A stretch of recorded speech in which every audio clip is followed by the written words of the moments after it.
അതിപ്പോ ഇല്ല. അവളെ നീ ഇത്രയും ചീത്ത വിളിക്കേണ്ട യാതൊരു കാര്യമില്ല. ഞാനും ചീത്ത വിളിച്ചു. ഒന്നും വിളിച്ചില്ലേ? നീ അവളെ ഗദ്ദെന്ന് വിളിച്ചില്ലേ? പിത്തക്കാടിന്ന് വിളിച്ചില്ലേ? അത് ഞാൻ മാത്രമല്ല, മത്തായിച്ചേട്ടനെ വിളിച്ചില്ലേ? വിളിച്ചു, ഞാൻ വിളിച്ചു. എനിക്ക് അധികാരമുള്ളൂ, ഞാൻ വിളിച്ചു. കാരണവന്മാർക്ക് അടുപ്പിലും തുറന്ന് ഒരു പഴഞ്ചൊല്ലുണ്ട്, അത് ആദ്യം മനസ്സിലാക്കാം. മത്തായിച്ചേട്ടൻ അടുപ്പിൽ അലമാരിൽ എവിടാന്ന് വെച്ചാൽ തട്ടിക്കോ. അതേപോലെയാണോ നീ സ്റ്റേജ് വെച്ച് അവിടെ കരുണ കുട്ടിക്കല്ലേ നീ അടിച്ചത്? അതൊക്കെ എന്റെ ആക്ടിംഗ് അല്ലേ? ആക്ടിങ്.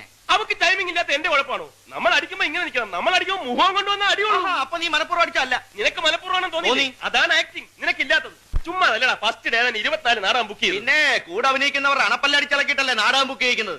വാഷ് പീസിന് അവളെ കട്ട ചോര തുപ്പിയത്, കട്ട ചോര. നന്നായി പോയി.